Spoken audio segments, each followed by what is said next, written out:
Vasavi international సేవా ఛానల్ని ఆదరిస్తున్న ప్రతి ఒక్కరికి కూడా పేరు పేరున ధన్యవాదాలు. ఈరోజైతే మేము కాశీలో ఉన్నాము. చాలామంది పెట్టిన స్టేటస్ అంటే లాల్ బంగ్లా ఇవి వీడియోస్ తీసి నేను ఆల్రెడీ పెడితే మీరేంటికి జ్యోతి గారు నెలకోసారి కాశీ వెళ్ళిపోతున్నారు అని అడుగుతున్నారు. ఈరోజు ఈ నెలలో కాశీకి రావడానికి ముఖ్య కారణం మన శ్రీ కాశీ రామేశ్వర ఆర్యవైశ్య వాసవి నిత్యాన్న సత్రం ట్రస్ట్ వారు లక్ష్మీకాంత్ గారు అయితే నన్ను ప్రత్యేకంగా అంటే ఎంత పిలిచారంటే సొంత ఇంట్లో మనిషిలాగా ఒక చెల్లెల్లాగా నన్ను ఆయన ఆహ్వానించారు. అంత తక్కువ టైంలో కూడా రావడానికి కారణం వీళ్ళ ఫ్యామిలీ. సో నేనైతే ఇంటర్వ్యూ లాగా కాదండి, ఒక ఫ్యామిలీ ఫంక్షన్ లాగా నన్ను ఇన్వైట్ చేశారు. దానికి నేను వీళ్ళందరికీ కూడా ప్రత్యేకంగా ధన్యవాదాలు తెలియజేసుకుంటున్నాను. అయితే ఇక్కడ బిల్డింగ్ అయితే చాలా చాలా బాగా కట్టారు. అంటే ఒక సత్రంకి వచ్చినట్టు కాకుండా మనం ఒక పుట్టింటికి వచ్చామన్న ఫీల్ అయితే నాకు కలిగింది. సో నేను చాలా అదృష్టంగా భావిస్తున్నాను. ఈ సత్రం గురించి ఇంకా మరిన్ని విషయాలు, అలాగే ఇక్కడ ఉండడానికి ఎవరిని కాంటాక్ట్ చేయాలి, కాస్ట్ ఎలా ఉంటుంది, అడ్రస్ ఎక్కడ అంటే అడ్రస్ అందరికీ నోటెడ్, మిగతా విషయాలన్నీ కూడా ఇంత కష్టపడి కట్టినందుకు వీళ్ళకి ఎవరు సహకరించారు వాళ్ళందరికీ థ్యాంక్స్ ఎట్లాగా అనే విషయాలను కూడా మన లక్ష్మీకాంత్ గారిని అలాగే వాళ్ళ అక్కయ్య గారు అయినటువంటి సరస్వతి గారిని కూడా మనం ఈ అనుబంధాన్ని మనందరితో పంచుకోవడానికి ఈరోజు అయితే మన ఛానల్కి ఇంటర్వ్యూ కోసం ఇవ్వడానికి వచ్చారు. నమస్తే అండి. నమస్తే అండి. మీరిద్దరూ కూడా అంటే ఈ రోజుల్లో తల్లిదండ్రులు చేసిన పిల్లలు అలా చేసుకుంటూ వెళ్ళాలి అంటే ఆ నిర్వహణ, ఆ బాధ్యత తీసుకొని వాళ్ళ కోరికలు వాళ్ళ కళలు నెరవేర్చాలి అన్నదానికి మీరిద్దరే ఉదాహరణ నేను అనుకుంటున్నాను. అది నిజంగా జన్మ ధన్యమైందని నేను అనుకుంటున్నాను. ఇదంతా పెద్దల సహకారము, మా నాన్నగారి దీవెనలు. అటువంటి తల్లిదండ్రులు కడుపులో పుట్టినందుకు మా జన్మ ధన్యమైంది. ఇంకా ముందంటూ జన్మ ఉంటే ఇలాంటి తల్లిదండ్రులకే సేవ చేయాలని మేము నిర్విరామంగా మనస్సాక్షితో పూర్తి నిష్కలషమైన మనసుతో ఆయనతో అనుబంధము మరవలేనిది, మరుపురానిది. మా జన్మంతా ఉన్నంత వరకు వారిని రోజు మేము తలుచుకుంటూ ఉంటాము. చెప్పండి అమ్మా, మీరు చెప్పండి అమ్మా నాన్నగారి గురించి, అలాగే మన ట్రస్ట్ గురించి కూడా చెప్పండి. నాన్నగారు చాలా పేద కుటుంబం నుండి వచ్చారు. ఎంతవరకు అంటే తినడానికి తిండి కూడా చాలా కష్టంగా ఉండేది. నాయనమ్మ, తాతయ్య, మా నాన్నగారు, మా అత్తయ్య నలుగురే ఉండేవారు. అలాంటి కుటుంబం నుండి కష్టపడి వీధి దీపాలతో చదువుకొని ఆయన ఎంఎస్సిలో గోల్డ్ మెడల్ తెచ్చుకొని చాలా కష్టపడి పైకి వచ్చారు.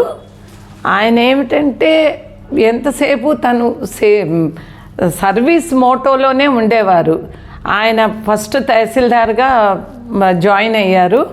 ఆ తర్వాత రెవెన్యూ డివిజనల్ ఆఫీసర్గా అలా అంచెలంచెలు ఎదుగుతూ లాస్ట్కు కలెక్టర్గా మహబూబ్ నగర్లో కలెక్టర్గా పదవులు నిర్వహించారు.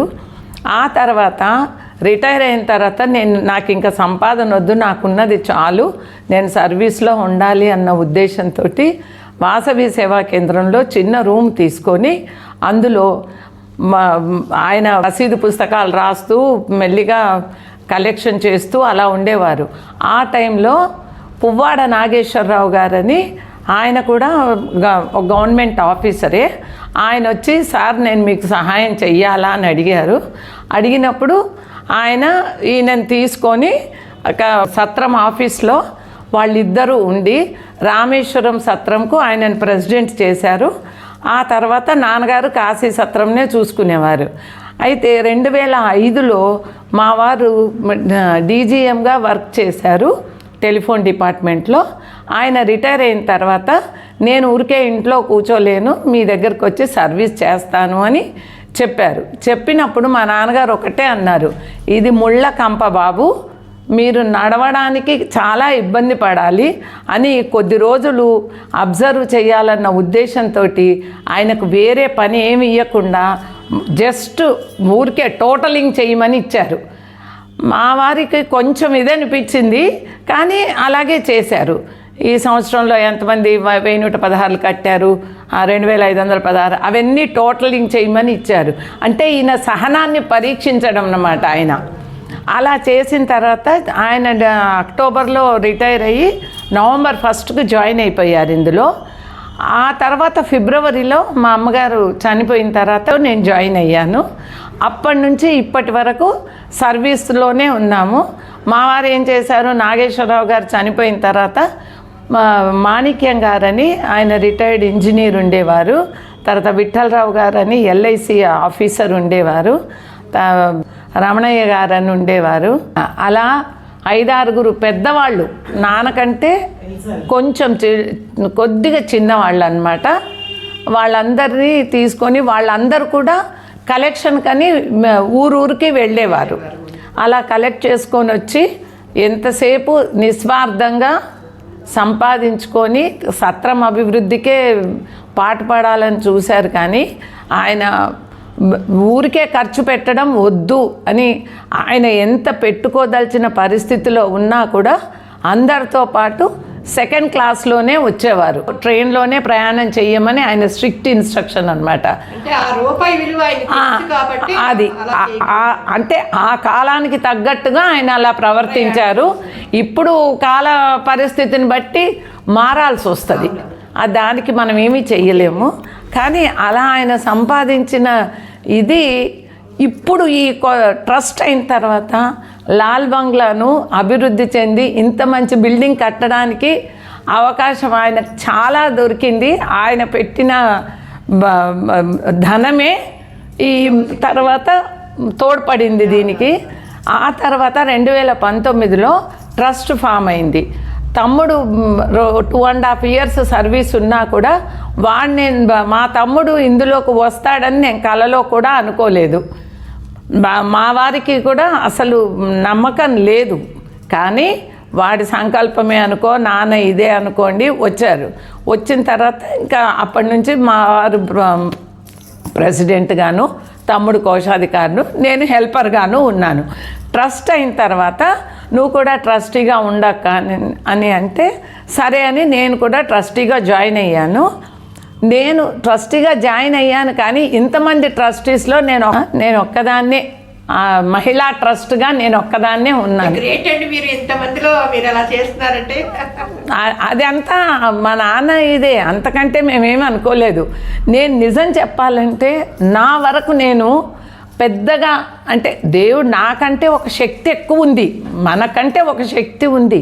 కానీ అది దేవుడే కావచ్చు, పార్వతే కావచ్చు, ఎవరైనా కావచ్చు, అంతే నమ్మేదాన్ని. కానీ ఇలా మా కాశీకి వచ్చి ఇంత సేవ చేసుకుంటాను అన్నది నేను కలలో కూడా అనుకోలేదు. మా మరదళ్ళందరూ కూడా అనేవారు, వదినా నువ్వు పెద్దగా పూజించవు, అయినా నీకు ఎంత అదృష్టం కలుగుతుంది అని. రామేశ్వరంలో 2010లో డిసెంబర్లో అక్కడ ఇనాగరేషన్ అయింది. అది కూడా ఆయన సంకల్పమే. ఆయనకి ఏమిటంటే జ్యోతిర్లింగాల దాంట్లో ఇంకో 2-3 ఇట్లో కూడా మన సత్రం పెట్టాలి అన్న ఆలోచన ఉంది. కానీ అంత సాధ్యం కాదు. రామేశ్వరం పూర్తిగా దక్షిణాన ఉంది, కాశీ ఉత్తరాన ఉంది. ఆ రెండింటికి నేను చేయగలను అని అక్కడ 2010లో గృహప్రవేశం చేశారు. ఆ తర్వాత 11లో 12లో కొంచెం కొంచెంగా కట్టి 14 వరకు మొత్తం కంప్లీట్ చేశారు. అప్పుడు కట్టినప్పుడు ఆ భవనం చాలా బాగుందని చాలామంది అప్రిషియేట్ చేశారు. 33 సంవత్సరాలు ఆయన ప్రెసిడెంట్గా సింగిల్గా హ్యాండిల్ చేశారు. ఆయన అడ్మినిస్ట్రేషన్ ఎవ్వరూ తప్పు పట్టలేదు. ఆ తర్వాత ట్రస్ట్ అయిన తర్వాత ఆ ట్రస్ట్ రూల్స్ ప్రకారం మిగతా వాళ్ళందరూ వచ్చారు. చంద్రయ్య గారు నిర్వాహకులుగా ఉండి లక్ష్మీకాంతరావు గారు దానికి చూసుకొని ఈ ట్రస్ట్ ఈ లాల్ బంగ్లాను చేశారు. లాల్ బంగ్లా అన్నది ఎప్పటి నుంచి 93లో ఉన్నప్పటి నుంచి కూడా నారాయణరావు సత్రం అనేవారే కానీ లాల్ బంగ్లా నారాయణరావు సత్రం అంటే ఏ రిక్షా వాడు ఇప్పటికీ పాత వాళ్ళు ఎవరైనా ఉంటే అదే తీసుకొచ్చేస్తారు. అది అంతటి పేరు. నేను అనుకునేదాన్ని నారాయణరావు సత్రం అంటారేంటి, ఈయనకు సత్రం ఎక్కడా అని. అప్పటికి నాకు అంత తెలీదు. నేను ఎప్పుడైతే ఆఫీస్లో సర్వీస్ చేయడానికి వచ్చానో అదేంటి అలా అంటారు, ఎందుకు మీ పేరుతో సత్రం అంటారు, వాళ్ళు అలా అనుకుంటారమ్మా, నేనేం చెయ్యను అని అనేవారు. అది ఎంత గొప్ప విషయం అన్నది ఇవాళ రేపు వాళ్ళకి చెప్పినా అర్థం కాదు. ప్రథమ కూతుర్ని నేను, మొదటి సంతానాన్ని. ఆయన నాకు చిన్నతనాన్నే పెళ్లి చేశారు కాబట్టి మా నాన్నతో అనుబంధం ఎక్కువగా లేదు నాకు. నా అమ్మ చనిపోయిన తర్వాత నాన్న ఒంటరి అయిపోతాడేమో అని అంటే మా వారు వద్దన్నా నేను ఈ సంస్థలో జాయిన్ అయ్యాను. అది రోజు ఆయన్ను చూసుకోవచ్చు అనేది. అక్కడ ఉన్న వర్కర్స్ అందరు కూడా, సేవా కేంద్రం వర్కర్స్ అందరు కూడా వాళ్ళ ఒకటే అన్నారు, అమ్మ పోయిందని నాన్నను చూసుకోవడానికి వచ్చావా అమ్మ అని. నాకు కూడా పిల్లలందరూ పెద్దవాళ్ళు అయిపోయారు, పెళ్ళిళ్ళు అయ్యాయి, బాధ్యతలు ఏమీ లేవు, ఎక్కడున్నా మేమిద్దరమే కాబట్టి మా వారిని నేను వచ్చాను కాబట్టి నువ్వు వచ్చావు కాబట్టి నేను ఉండాల్సి వస్తుంది అని ఆయన కొంచెం వెనక్కి వెళ్తారు. ఆరోగ్యరీత్యా కొంచెం ఈ మధ్యలో బాగుండట్లేదు. అయినా ఆయన 3 రోజులు పూజల్లో కూర్చుంటారని కూడా నేను అసలు తలచలేదు. నువ్వు బాధపడతావని వచ్చాను అని చెప్పారు. నాకు చాలా అదృష్టం. మా నాన్నగారు దీవెనే అనుకోండి, మా వారి ఇదే అనుకోండి, ఏదైనా కానివ్వండి, నాకైతే చాలా తృప్తిగా ఉంది. అలాగే ఇక్కడ ధ్యాన మందిరం కట్టాం కదండి, అంటే వచ్చిన వాళ్ళందరూ చేసుకోవడానికి, లేకపోతే అంటే రూములో ఉన్న వాళ్ళకైనా బయట వాళ్ళు కూడా వచ్చి ఇక్కడ ధ్యానం చేయడానికి ఏమైనా ఉంటుంది? అది ధ్యాన మందిరం అన్న కాన్సెప్ట్ అన్నది, భక్తి అన్నది ప్రతి ఒక్కరికి కలగాలి. ఇది హిందూ సాంప్రదాయము. మన ఆరోగ్య రీత్యా కూడా ఆరోగ్యం చాలా బాగుంటుంది. భగవంతుణ్ణి సేవించిన ప్రతి మనిషి ఎప్పుడూ కూడా చెడిపోలేదు. తను ఎప్పుడూ ఉన్నత స్థాయికి ఎదుగుతారు. కాశీలో వచ్చి కూడా మళ్ళీ తర్వాత ఈ వినోదము ఇది కాకుండా ధ్యానము సౌకర్యం కల్పించాము. ఈ ధ్యానం చేయడం వల్ల వాళ్ళ మనసుకు ఏమనిపిస్తుంది, వాళ్ళ హృదయానికి ఏమనిపిస్తుంది అన్న స్పందన కలగాలి.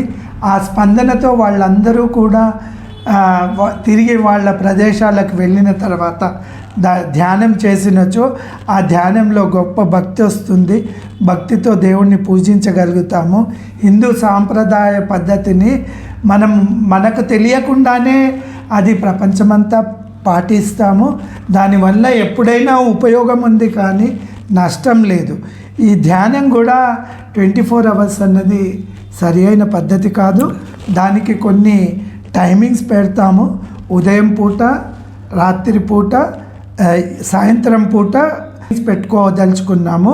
ఇక్కడ ఉన్న యాత్రికులకే కాకుండా కాశీలో ఉన్న వాళ్ళు ఎవరైనా మన మందిరానికి వచ్చి వారు ధ్యానం చేసుకోవచ్చు. వారికి అవకాశం కలిగిస్తున్నాము. వారి ధ్యానము కూడా మన సంస్థకు ఎంతో ముఖ్యము. మన సంస్థకు వారి ధ్యానం వలన ఎంతో కీర్తి, మనకు కీర్తి రాదు, వారికి కీర్తి, మనకు కీర్తి, వాళ్ళ కుటుంబాలు మంచిగా ఉంటారన్న ఉద్దేశంతో, సంకల్పంతో ఈ ధ్యాన మందిరం అన్నది అందరికీ సౌకర్యంగా ఉండేటట్టుగా 50 మంది కూడా ఒకేసారి కూర్చొని భగవంతుని ధ్యానం చేయొచ్చని ఈ విధంగా గ్రౌండ్ ఫ్లోర్లో అందరికీ అందుబాటులో దాన్ని నిర్మించాము.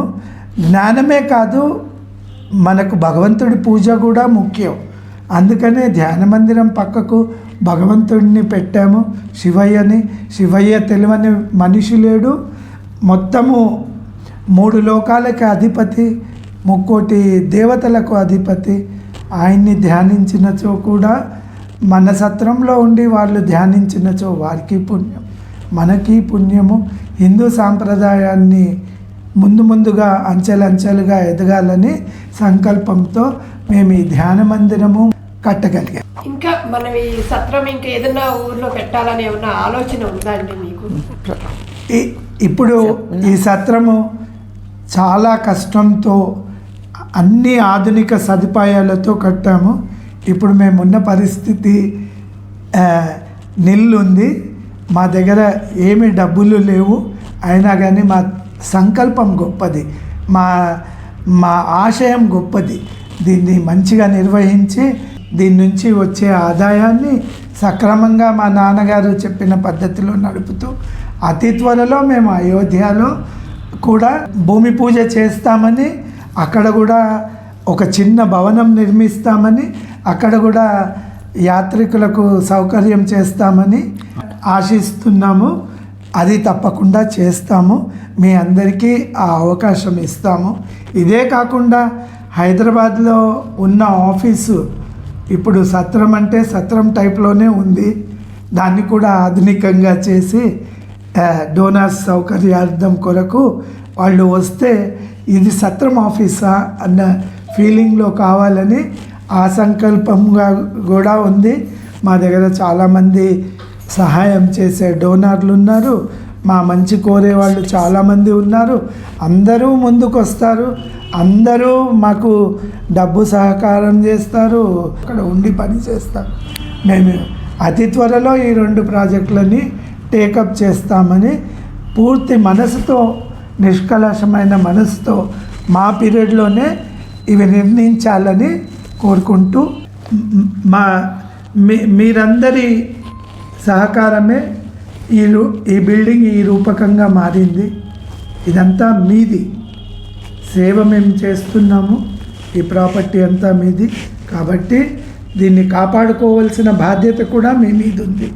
మీరందరూ మా సత్రంనకు బస చేసి మా ధ్యాన మందిరంలో మీరు ధ్యానం చేసుకొని మా శివయ్య గారి ఆశీస్సులు పొందాలని, ఈ సత్రంని అభివృద్ధి చేయడం మీ చేతిలో ఉంది, దానిని నడపడం అన్నది మా చేతిలో ఉంది.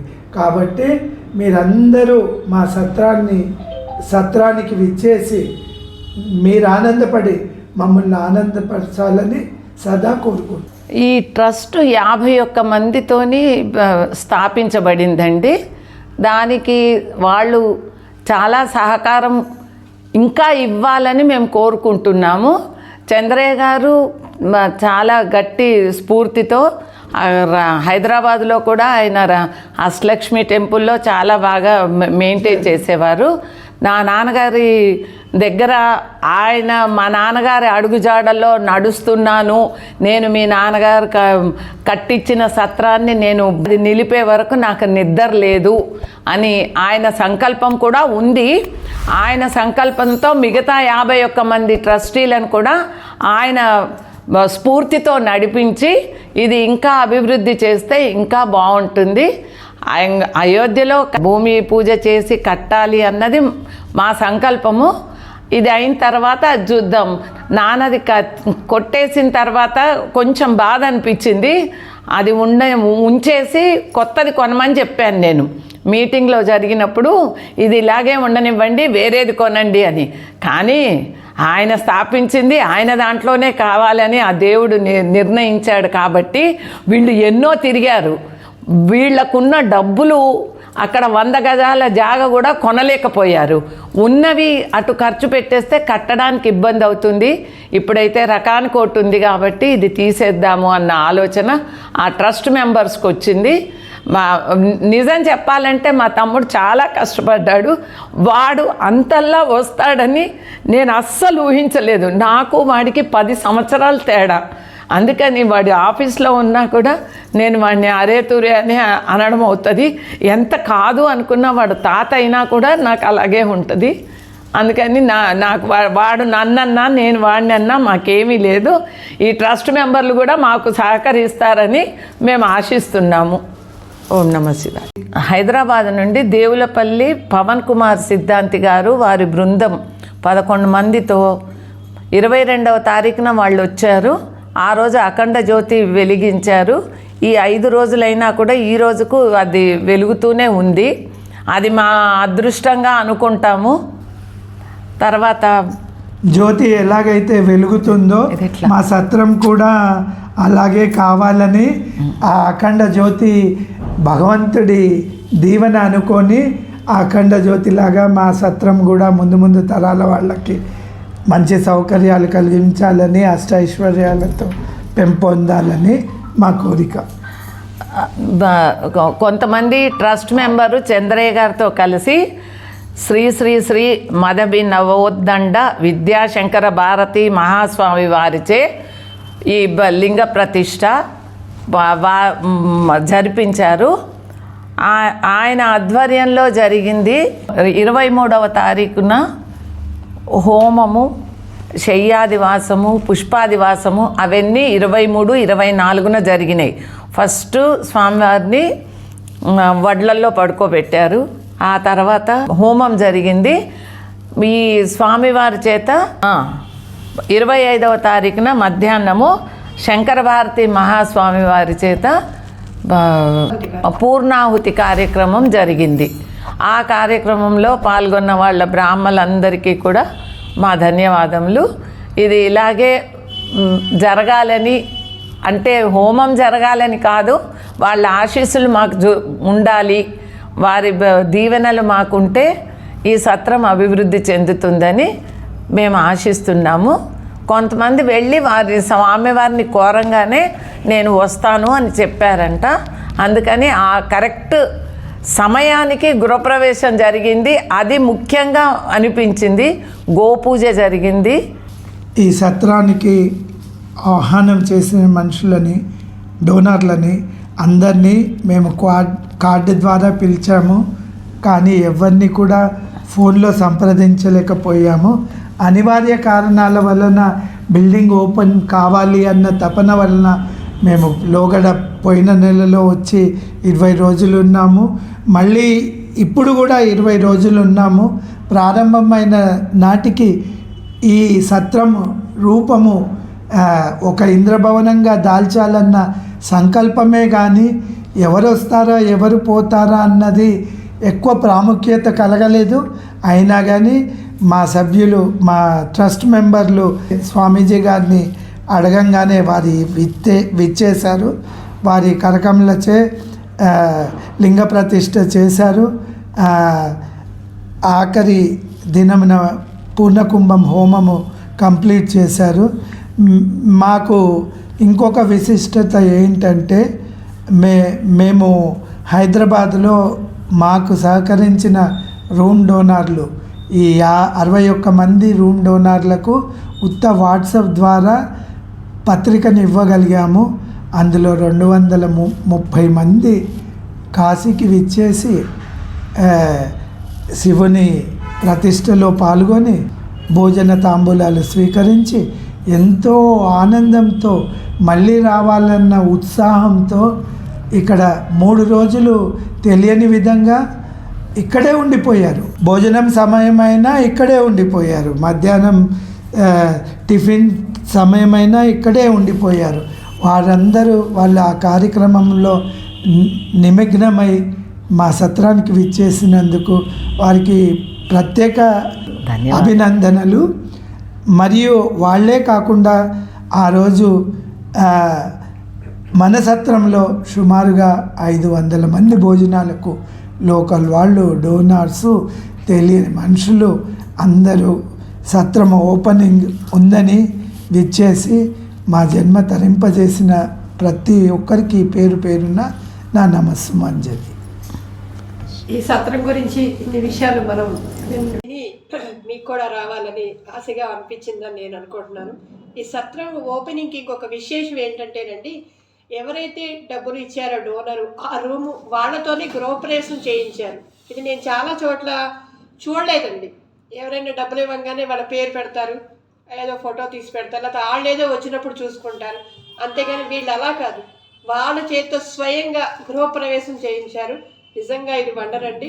సో ఈ వీడియో చూసిన ప్రతి ఒక్కరు కూడా మీ అందరి బ్లెస్సింగ్స్ మన సత్రానికి, అలాగే ఈ మనుషులందరికీ, వీళ్ళందరికీ, లక్ష్మీకాంత్ గారికి, మేడం గారికి, వాళ్ళ మిస్సెస్, వీళ్ళ కుటుంబ సభ్యులందరికీ కూడా మీ అందరి బ్లెస్సింగ్స్ కూడా ఇవ్వాలని, అలాగే శివయ్య బ్లెస్సింగ్స్ వీళ్ళకి ఎప్పుడు ఉంటే వీళ్ళు బాగుంటేనే కదా మనం అందరం చక్కగా భోజనం చేయడానికి, వచ్చిన వస్తు ఇవ్వడానికి ఉంటుంది. సో అందుకని ఇలా చెప్తున్నాను. ఈ వీడియో చూసిన ప్రతి ఒక్కరు కూడా ఈ వీడియో లైక్ చేస్తారని, షేర్ చేస్తారని, అందరికీ పంపిస్తారని మనస్ఫూర్తిగా కోరుకుంటున్నాను. ఓం నమః శివాయ. జై వాసవి, జై జై వాసవి.